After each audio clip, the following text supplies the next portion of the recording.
Welcome to the Hair of the Dog podcast. This is Nicole Begley, and today we are talking with Kristen Murray from Kristen Murray Photography about leaving the 9 to 5. If you're out there and you've ever thought about leaving the 9 to 5 to start your pet photography business or take your pet photography business full time, you definitely don't want to miss this episode. Stay tuned. Welcome to the Hair of the Dog podcast. If you're a pet photographer ready to make more money and start living a life by your design, you've come to the right place. And now, your host, pet photographer, travel addict, chocolate martini connoisseur, Nicole Begley. Hey everybody, Nicole here from Hair of the Dog, and I am here with Kristen Murray from Kristen Murray Photography up in Richmond, Virginia. And welcome to the podcast, Kristen. Hi, Nicole. How are you? I'm good.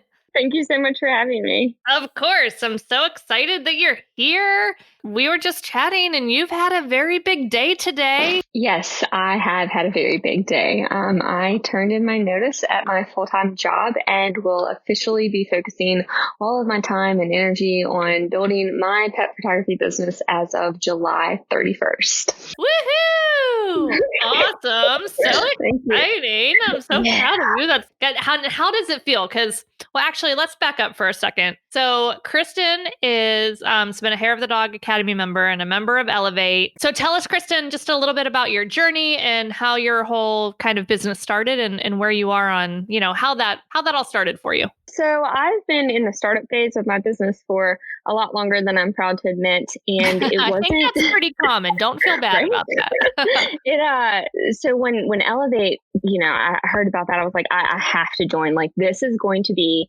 what gets my butt in gear. And, I got my legal ducks in a row. I guess it was about this time last year, but I'd always just done photography on the side. Like, I would tell people, oh yeah, this is what I want to do. This isn't what I am doing.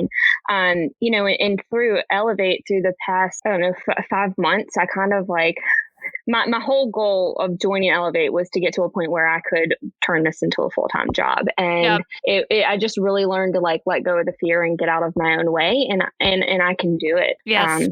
So that's where I've been. It's been a long road. But I don't think I would have gotten here as quickly as I did if it wasn't for you, the coaches, and the other members of Elevate. Oh, thanks. But you did all the work. You did all the hard work. I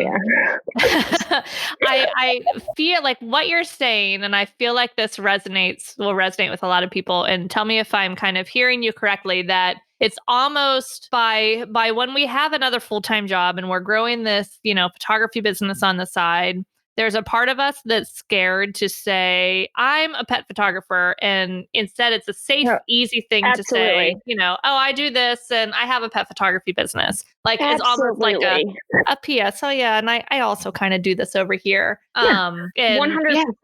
Because everyone looks at you and you're like, oh, well, what do you do? And this is what I do for a career. And no one thinks that like pet photography can be a career. I've had so many friends and even some of my own family. I was like, oh, that's so cute. And I'm like, oh, I still get that. They're like, oh, what do you do? I'm a pet photographer. Oh, but is that a job? Like, I also can be. Yeah. Oh, people really love their pets, don't they? And I'm like, yeah, they do. They sure do. Which is really here in Richmond. Yeah, really, really funny because I used to do families too. And, my families had great averages, but my pets were even higher. And and people were shocked. And, the people that are saying that are obviously not our target market. But it's, I think, really challenging sometimes for us not to take that to heart, especially when we're just getting started. And, And it comes from people who you value too. I mean, I think that's the hardest part. If some random stranger said that to me, I'd be like, yeah, okay, cool. And not let it get to me. Right. But when your friends and your family say it's hard not to take it to heart and have that get in your head. Yes, absolutely. Yeah. And a lot of times too, because I feel like sometimes if people are saying, so-and-so family member isn't being supportive of this, or they're saying, oh, trying to talk you out of doing certain things or trying to tell you that's too expensive. No one's going to pay that. You can't charge that when they know nothing about the industry. I think that they're often doing it from a place of love because they don't want you to get hurt because they have no idea what's possible. And they really do think there's no way anyone's going to do that. So 100%. they're trying to Yeah. protect you. They absolutely are. Like everyone who was trying to give me that like helpful feedback did it out of love and did it in a helpful way, not knowing that like, okay, well, no, this is kind of damaging me because you're putting me into a hole where I feel like, oh yeah, well, maybe you're right. Instead of like, no, I can do this and I'm going to do this and watch me. Right. Yeah. Yes, there are people doing this and I can do that too. Absolutely. Yeah, I mean, that's another thing too. I think you can look at a situation and people can form a belief from that situation that goes drastically in two different ways. So the situation, the circumstance is photographer X has a really great photography business in your town and is killing it with pet photography. So you can look at that and say, oh my gosh, that person's here. They have the whole market. There's no way I can compete. Mm-hmm. I should not even try. We've got a ton of killer pet photographers in the area. They're amazing, but like there are so many pets out there, right? That we can all do this. Like the market isn't saturated like everyone thinks it is. Like exactly, yeah. I mean, what if you instead turn that belief to look at these other people in my market? They're doing well. There's demand in this market. Yeah. And, what can you do differently from the people in your area? Absolutely. Yep. Yeah. And even if we're doing, we're going to talk about what you're doing differently here in a second, but even if we're all doing like outdoor pet photography, there's still so many ways to make that experience and make the final art that we're creating and making our process and making just the whole experience different from each other. Yes, so that, the people can start looking for their pet photographer and they start seeing a couple different websites and then they kind of gravitate towards who they connect with. Of course, there's still going to be some people that, like are just price shopping and they maybe are going to pick the person that's doing all-inclusive digitals at a lower cost and not the high value thing, but they were never going to be your client anyway. So yeah. And, we could both do studio photography, but I have just a slightly different way of doing it. Not, so it's not always what you're doing, it's how you're doing it. Yes, 100%. Yeah. Zoe's barking. Well, I had to bring all my dogs in because our neighbors have ducks and they go freaking crazy and they always come out at this time. So I was like, I'm just going to go ahead and bring them in. Yeah, I think somebody walked by. Zoe's typical terrier and a little dog reactive. So she's losing her mind right now. But that's okay. We're on a pet photography podcast, so we can have a barking dog and no one will judge. Absolutely. But yeah, so anyway, tell us a little bit about where you are carving out your niche or niche. So my focus is all outdoor pet photography, but I've been kind of diving deep, no pun intended, into underwater photos, which I love it. I love the pun. The pun is perfect. It sounds so weird. And everyone's like, what? Wait, what? Like, you think you get that as a dog photographer? Tell them you're doing underwater photo shoots with a dog. Right? Yeah. But people seem to love it. I have so much fun with it. They're some of my favorite sessions. Nice. That's awesome. Yeah.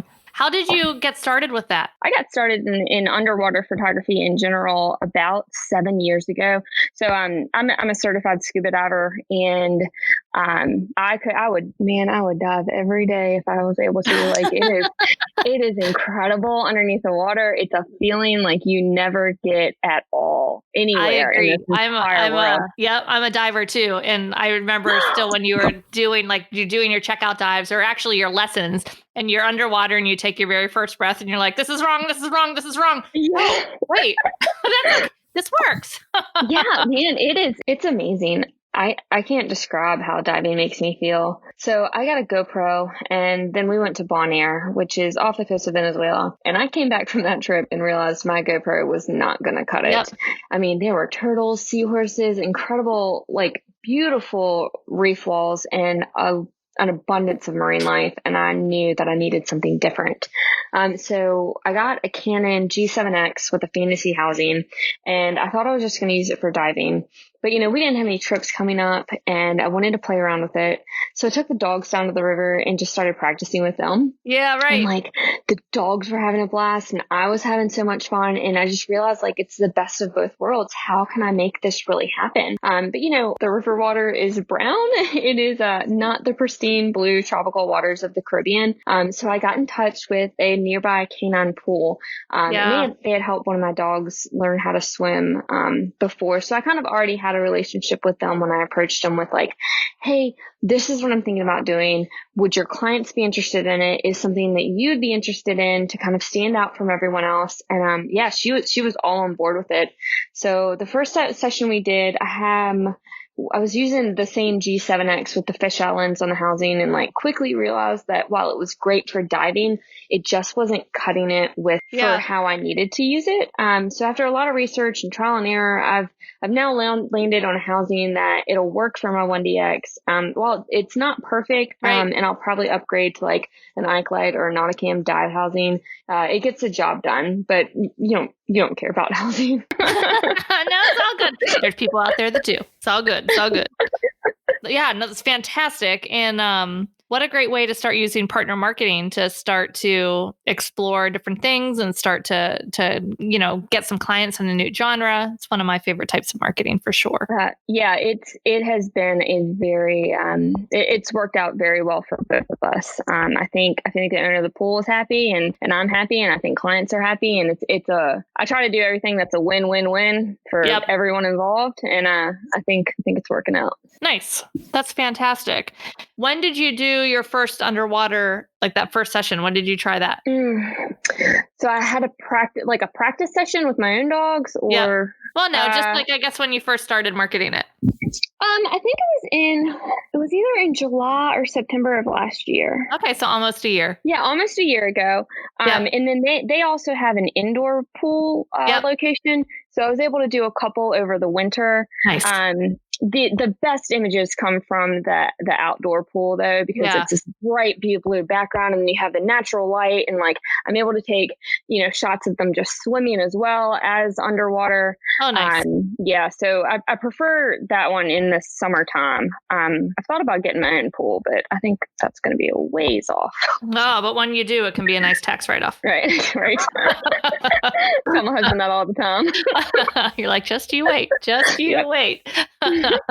That's fantastic. And then also all those nice underwater housings that you can take when you go diving, when you go back to Aruba or Bonaire. Absolutely. Gotta love our businesses. No, that's fantastic. So let's back up just a little bit. Fast forward from what we're talking about, but back up a little from today. And before you started Elevate, 'cause you're here in the first round of Elevate, which is our group coaching program at Hair of the Dog, kind of what were you feeling? What was your beliefs, your feelings towards your business? Kind of where was your head at? If I could, fear.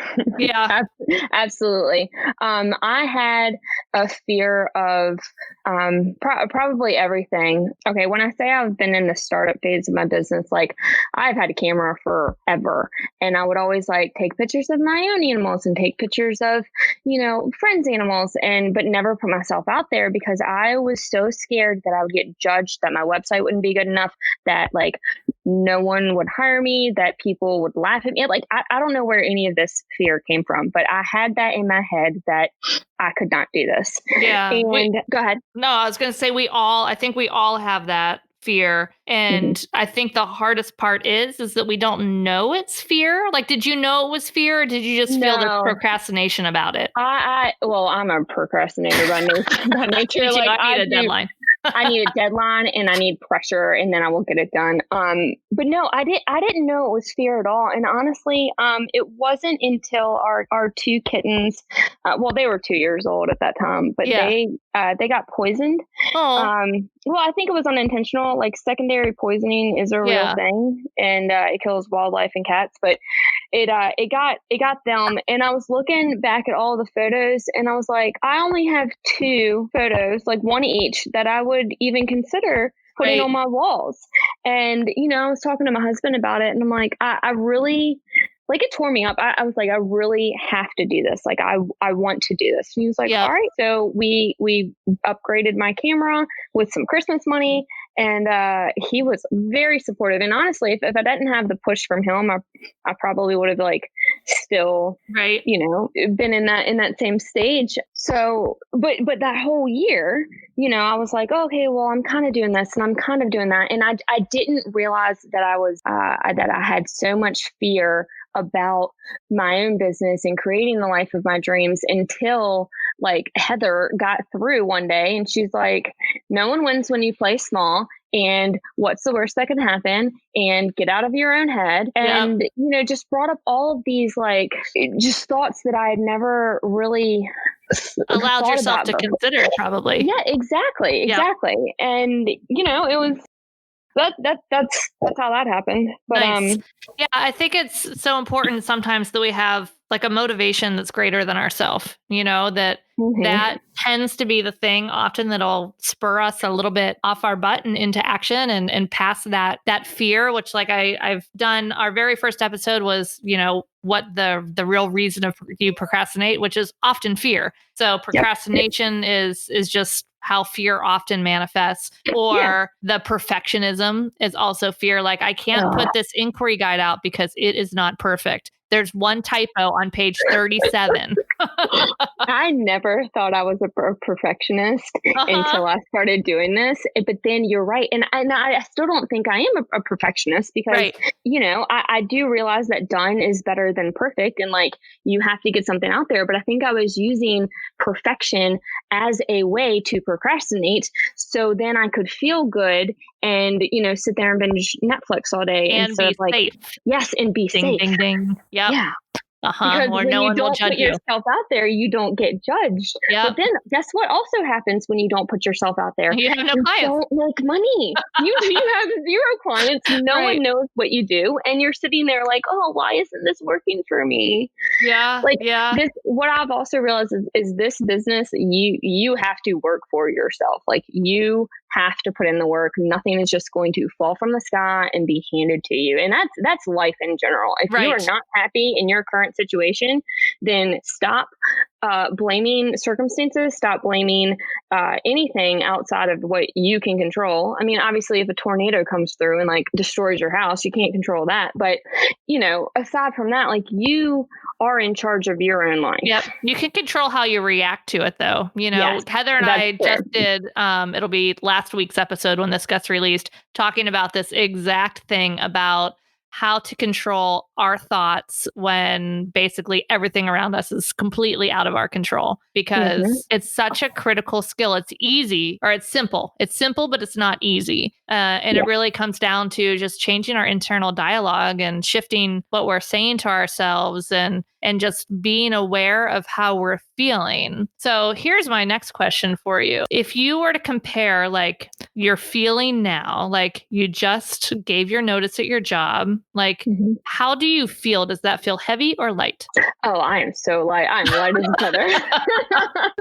No, I told Daniel, my husband, the other day, I was like, I have not felt this great in so long. Now, don't get me wrong. I am nervous because it is up to me, but it's the good kind of nervous. It's like, I am excited for what the future holds. I am excited to see where I can go and how I can get to these different aspects of like, just everything. I'm so overwhelmed that like I have a hard time putting my thoughts into words because of how excited I am. That's fantastic. That's awesome. That's definitely how you know you're on the right track. And I love how you said too that you are like, it feels so aligned and light, but you're still a little nervous. Like, I don't want anyone to think just because you have nerves means that this is the wrong direction. Like, it's important to have nerves. When you have some nerves in a situation like this, it means you're on the right track. And it means that maybe your goals are a little bit of a stretch, but it doesn't mean that you can't do it. It means that you are like ready to go on and do what needs to happen. And if you didn't have those nerves, I think it would be much too easy to fall into like complacency and just be like, oh, I'll get there. I'll do that later. I think that's also why it's taken me so long to get here. The complacency. So like, that's one thing you learn in diving. Complacency will kill you. And that's one thing that I think everyone, or at least myself, I forget in everyday life. Like you Yep. take driving a car for granted. You take going out to your mailbox for granted. And like, it's not a given that you will wake up tomorrow.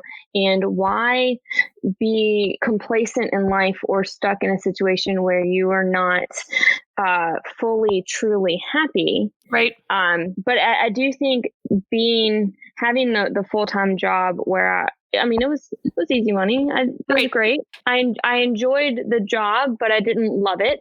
Right. Well, I was going to say it's so easy in that situation. And so many people are in that situation and they will stay for years because it's, it's not a job. If you're like absolutely miserable and you're crying every day at work and like just can't handle going in, of course you're going to make changes. The hardest time to make a change is when you are, maybe you're not doing you're not doing what you're totally aligned to do, but you kind of enjoy it. It's okay. It's not bad. It is what it is. You're getting a good paycheck. It's easy. It's secure. You have benefits. You have a regular paycheck. Those things are hard to give up. But, you listen to this voice inside of you that like just couldn't be quiet anymore. Yeah. And then you can tell. Like, 'cause I remember when we were coaching you through, you posted like a really vulnerable post in the Elevate group just about like, guys, basically, I really think I want to quit my job and do this full time, but how do I know? Is this the right decision? Blah, blah, blah, like all that stuff in our head. And I wrestled with it for a long time. Yeah, right. And like but my heart kept leading me to this decision. And I knew that I would always regret it. And I don't want to go through life being complacent in a job or in life. Right. And, we asked you too, like, how does this feel? Like, how are you feeling about doing this? What's the worst thing that can happen? Like, if you left and, could you go back? Could you find another job? Are there other ways you can make money? And once you start to play out some of those, not letting your brain just take you to the worst case scenario. Oh, you quit, you're going to like never make another dime and you're going to starve and end up homeless. Like there's a whole big middle of other things that can happen too. And so, so sometimes it helps to do that. But yeah, I love, for me personally, like really looking at how a certain situation makes you feel. Like, does it feel really heavy? Does it feel really, just like dreadful is a big word, but just heavy. You know what I mean? With just like something that's just, it doesn't just feel weighing like on you. And like you feel like you can't make a move and you're just paralyzed in the fear of not knowing what to do and the fear of the unknown. Right. And the fear of making the wrong decision and the fear and so many people too, like it's human nature to stay with the known, even if it is not ideal. Exactly. Versus going for the unknown, which could be way better, but it could also be worse. So we don't want to chance it. So it's a really hard thing to do. It's a very hard position to be in. Yeah. Like when I started Elevate in January, I wrote down, you asked us to write down goals, and number one on my goal list was quit my job. Yay! That was my number one. But then COVID hit, right? And I sat there thinking, I was like, I'm not going to be able to do this. Like, I'm not getting any bookings right now. Like and my head kind of went into a real dark spot, at the beginning of it. And I binge watched The Last Kingdom on Netflix. I don't know how many times. We've all been guilty of binge watching something.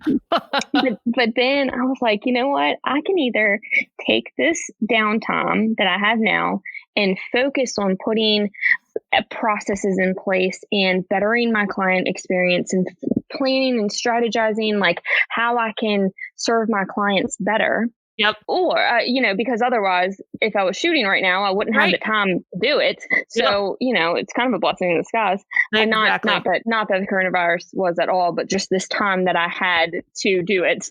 Right. Well, it's purely how you look at the situation. Same thing as when you look at, here's a successful photographer. It either means that there's room in the market or that she has the whole market or he has the whole market cornered. So you can look at something as crazy as a global pandemic and say, that's it, got to close up my business. It's never going to work. Might as well just get used to this job. Or you can say, what a gift, I have time now. Like I would be shooting right now. This is forcing me to sit down and get some things done in my business and really focus on what am I going to do today that's going to move the needle forward in the future and give me the biggest return so that you're ready when these things, we start to get back to normal now, that you can come out of this and hit the ground running.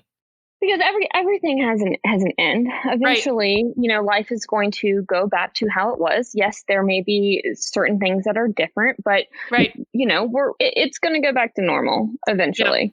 Yep. So yeah, I decided I'm going to use this time to get my business straight, and I did, and I'm really, really excited for what the future holds. Yay! I'm so excited for you.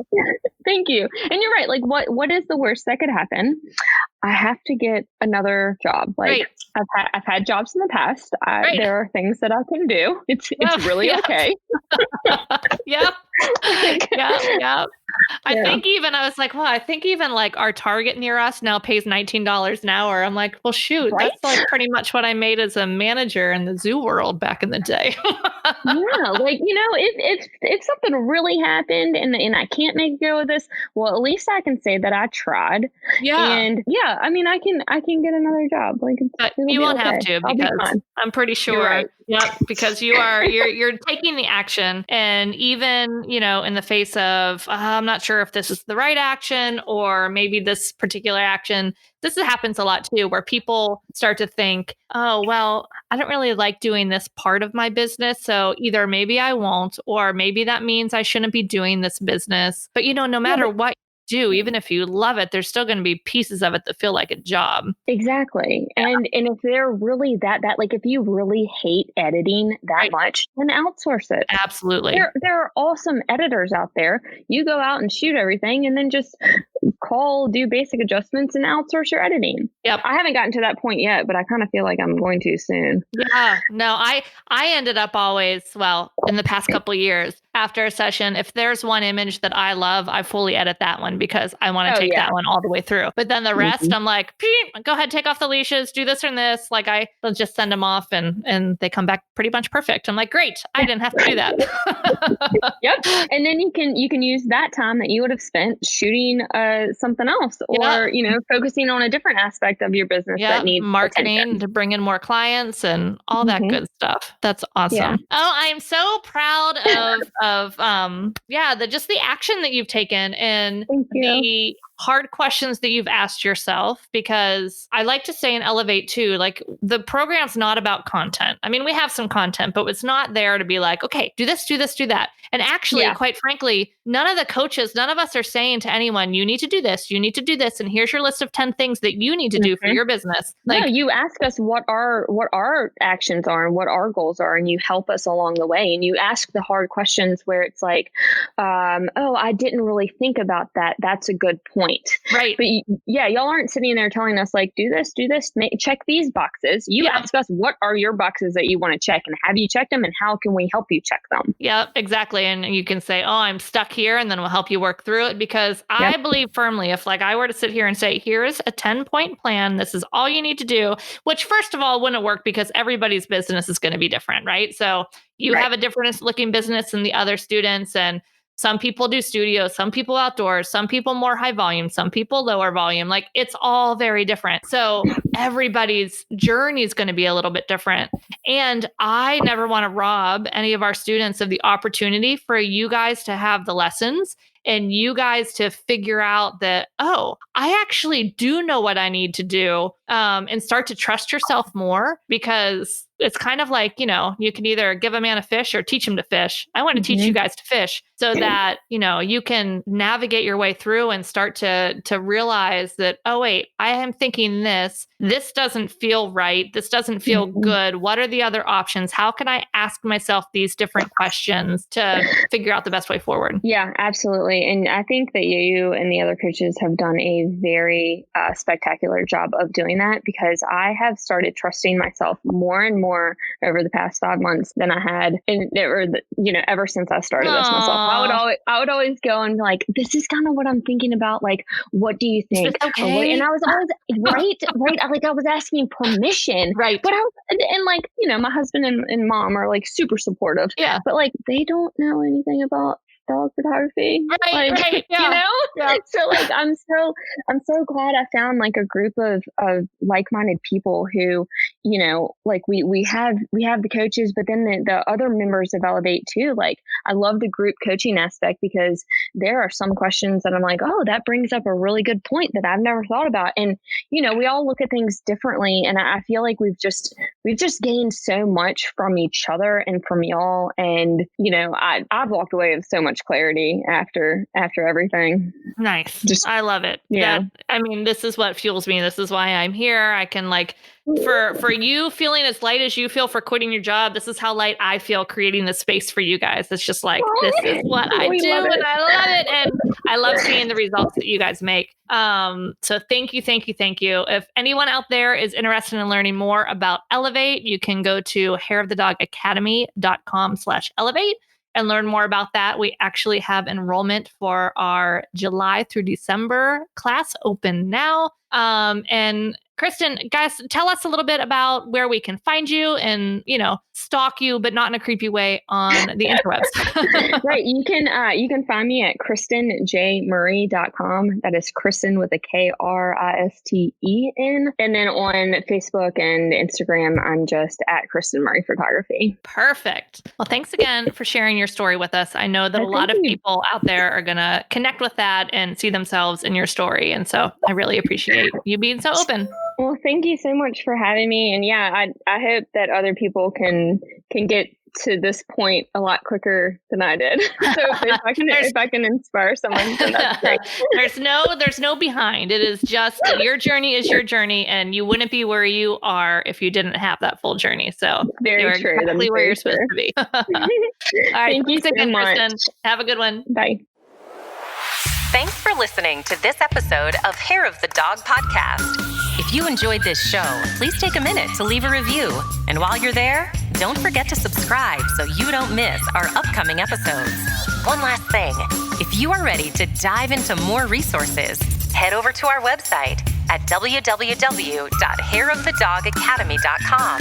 Thanks for being a part of this pet photography community.